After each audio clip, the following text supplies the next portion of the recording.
O Senhor esteja convosco. Ele está no meio de nós. Proclamação do Evangelho de Jesus Cristo segundo Mateus. Glória a vós, Senhor. Naquele tempo, disse Jesus aos seus discípulos: Nem todo aquele que me diz Senhor, Senhor, entrará no reino dos céus, mas o que põe em prática a vontade do meu Pai que está nos céus. Naquele dia muitos vão me dizer: Senhor, Senhor, não foi em teu nome que profetizamos? Não foi em teu nome que expulsamos demônios? E não foi em teu nome que fizemos muitos milagres? Então eu lhes direi publicamente: Jamais vos conheci. Afastai-vos de mim, vós que praticais o mal.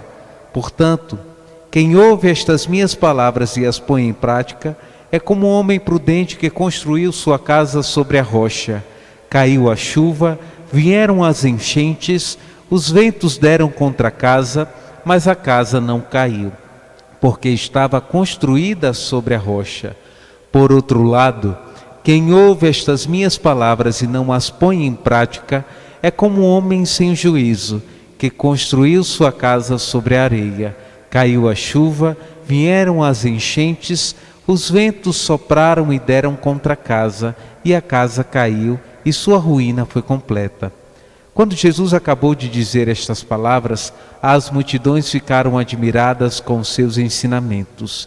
De fato, ele as ensinava como quem tem autoridade, e não como os mestres da lei. Palavra da salvação. Glória a vós, Senhor. Caros irmãos em Cristo, você que nos acompanha, eu quero saudar você e acolher. Que a paz do Senhor esteja no teu coração e sobre a tua vida. O Evangelho de hoje é muito conhecido. Palavras duras, porque o Senhor, Ele adverte os seus discípulos a dizer que nem todo aquele que diz Senhor, Senhor entrará no reino dos céus. E aí nós já precisamos estar atentos, porque existem muitos lugares aí que falam do nome de Jesus. Existem muitas pessoas que se denominam profetas, porém, a gente tem que ter muito cuidado para não ser enganado. Principalmente porque nós corremos um grande risco, irmãos, da gente querer adequar a palavra de Deus àquilo que nós queremos para a nossa vida. Enquanto deve ser ao contrário.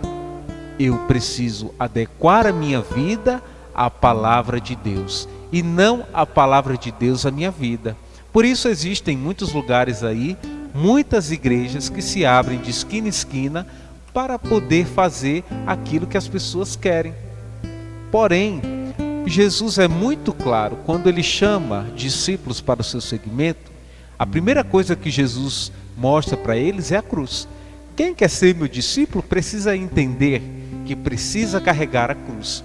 Não vai ter glória, não vai ter aplausos. E os discípulos foram muito conscientes e formados para isso.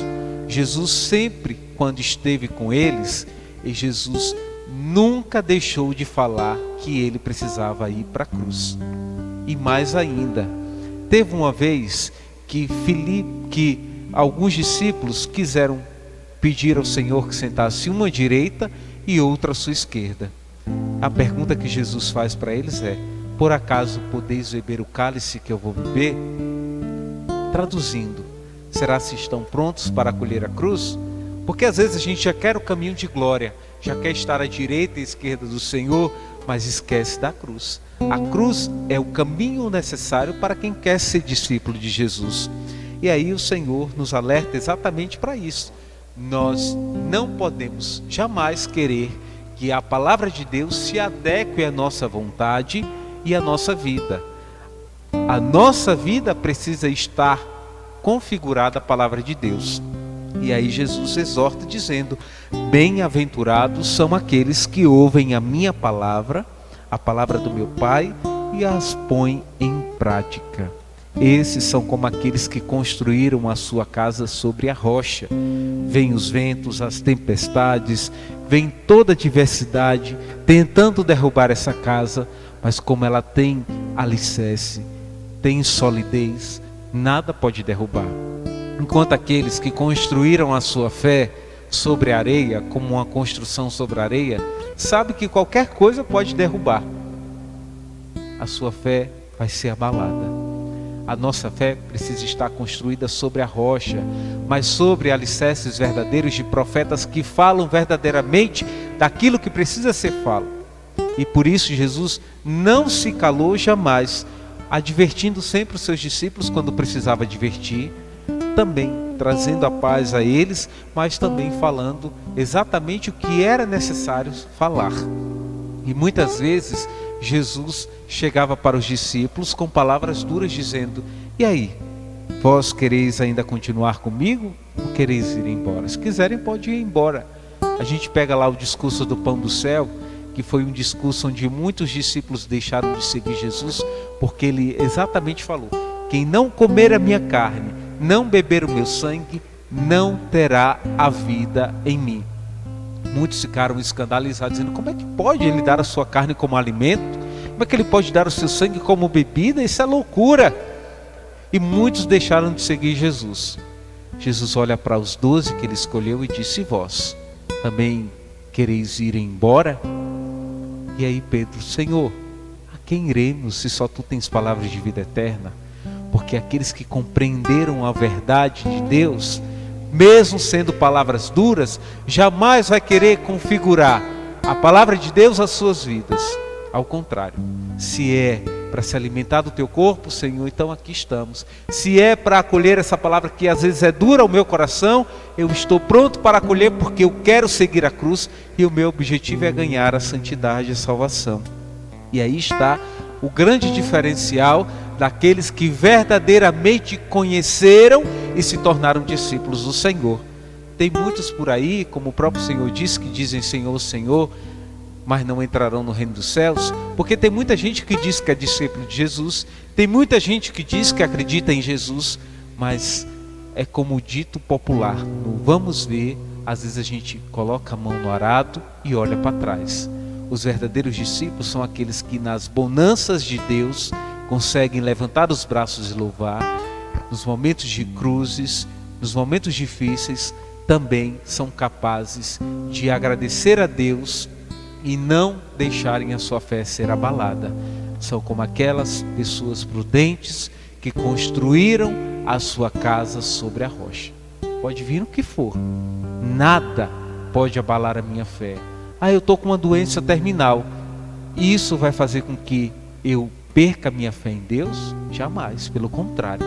Se eu tenho uma doença terminal e eu vou morrer, eu preciso estar mais unido a Deus para que Ele me fortaleça e me prepare para este momento.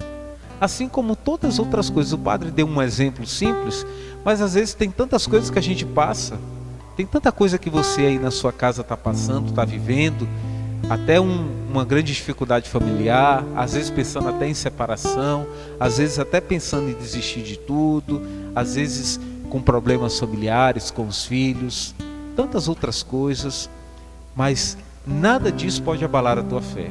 Nem alguém, nem um ente querido que você perdeu, que você gostava tanto. Muitas pessoas infelizmente morreram nessa pandemia e a gente não sabe até onde isso vai acontecer, né? Mas foram mais de 50 mil pessoas só no nosso país. Isso é assustador, muito triste. Famílias que perderam 2, 3, 4 entes queridos. Mas isso, mesmo com toda essa dor, porque eu compreendo, é sua dor, mas nem isso pode tirar a tua fé, abalar a tua fé. Se você verdadeiramente é um discípulo do Senhor, você pode ficar triste, chorar. Jesus chorou quando viu Lázaro morrer. Jesus se compadeceu quando viu aquele povo como ovelhas sem pastores. Jesus ficou triste. Jesus ficou irado quando viu que estavam fazendo da casa do pai dele também uma casa de comércio. Mas nada disso tirou Jesus do seu objetivo. Da mesma forma, a palavra de hoje nos fala que nós, por mais que venhamos viver tribulações, lembre disso, nada pode abalar a tua fé. Ao contrário, porque a sua fé não foi construída sobre areia, foi sobre a rocha. E a própria palavra usa essa expressão para dizer que Cristo é a pedra angular que faltava na construção, ou seja, aquela pedra que faltava para que a construção virasse perfeita. Para que a tua vida tenha sentido, você precisa acolher como alicerce da tua vida Jesus. Se você tiver Jesus como rocha e alicerce da tua vida, então, mesmo com toda a dor que você passe ou venha passar, Jesus te ajudará a suportar tudo isso. Sozinho a gente não consegue realmente. A gente não tem forças. A nossa humanidade, é frágil. Nós nos abatemos muito fácil. Mas se a gente tem um Deus que dizemos que é um Deus do impossível, um Deus vitorioso, um Deus capaz de realizar tudo, Ele também é capaz de te dar a força que você precisa nos dias difíceis. Não tenha medo de seguir a Jesus. É necessário carregar a cruz? Sim. Mas essa cruz te levará para a vitória. A cruz não é o final, é o início. O final de tudo é o sabor da vitória, é a alegria de estar com Deus. Por isso, por mais que venhamos sofrer qualquer tribulação, como diz o próprio São Paulo, nada pode nos separar de Deus. Confie no Senhor e deixe que Ele seja a rocha da tua vida. Louvado seja o nosso Senhor Jesus Cristo. Para sempre seja louvado. Vamos juntos, irmãos e irmãs, apresentar a Deus as